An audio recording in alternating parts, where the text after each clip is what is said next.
It all started with this article in the New York Times. An American tycoon, Neville Roy Singham, supposedly a socialist sympathizer, was busy financing a pro-Chinese propaganda machinery in India via some Indian news organizations. Actually, he and his wife are being accused of having created a global web of companies from South Africa to Brazil to India to create an effective tool of Chinese propaganda. Parts of this article were carried in a prominent Indian national daily, and the moment that happened, all hell had broken loose. BJP MP Nishikant Dubey came out all guns blazing in Parliament. He was quick to draw parallels between Congress leader Rahul Gandhi, who has just got his re-entry into Parliament after being reinstated as a Lok Sabha MP.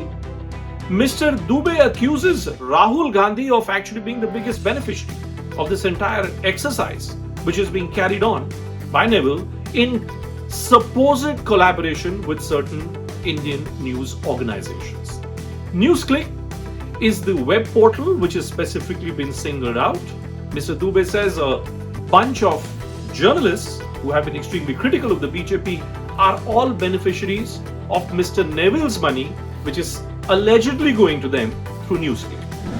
While the website has shut shop, its previous links describe it as a member-supported English language progressive online video news network. अध्यक्ष जी, ये राहुल गांधी की नफरत के दुकान पर जो है Chinese सामान है, आज बड़ा एक सीरियस मामला में उठाना चाहता हूं अध्यक्ष जी। कारण यह है कि न्यूयॉर्क टाइम्स में इन लोगों को जो है केवल विदेशी ताकतों के साथ रहकर उन्हीं के न्यूज़पेपर में, उन्हीं के देश में उनके क्या हो रहा है उसी को ये मानते हैं।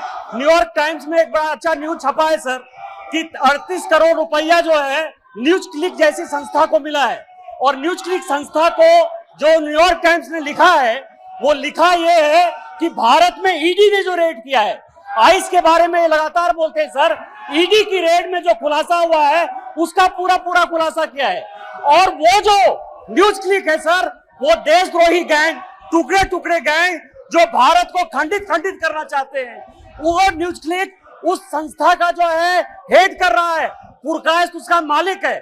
उसके सारे पैसे में कहां से मिले, कैसे नक्सलाइट को दिए गए, कैसे माओवादियों को दिए गए, केवल भारत के खिलाफ एक माहौल बनाने के लिए चाइनीज पैसा दे रहे हैं।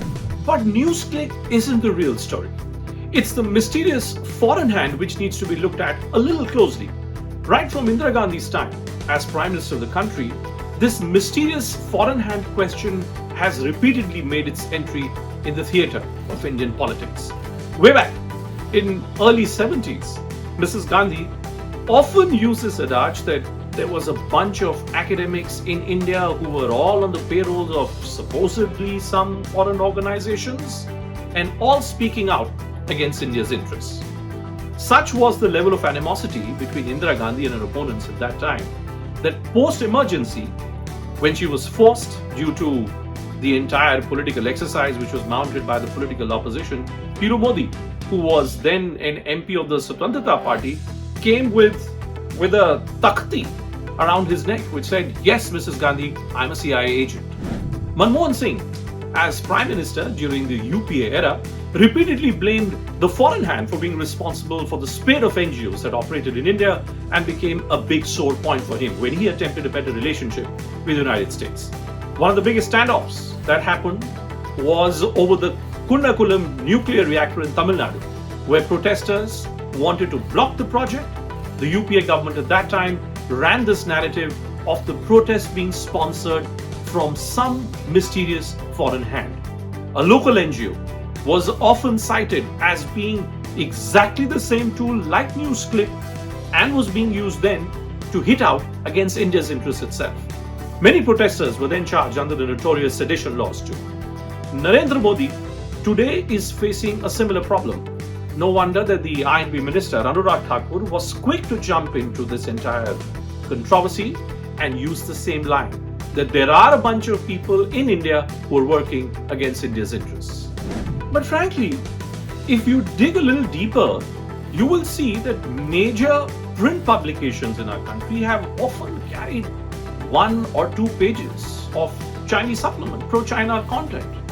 Some may call it advertorial, and those publications do describe it as advertorials. But the question is there really a policy which has been framed by the Information Broadcasting Ministry that no Chinese content or pro-Chinese content should be published in any form whatsoever by Indian news publications? Challenge to the BJP now is that on one hand, it wants the world to acknowledge that India under the Prime Minister is a completely different country.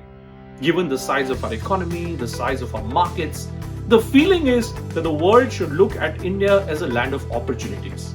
The problem on that front, though, is that major news publications continue to be critical of a lot of what is being done in India. Ashok Malik, the former press advisor to the former president, tweeted today against the Financial Times article.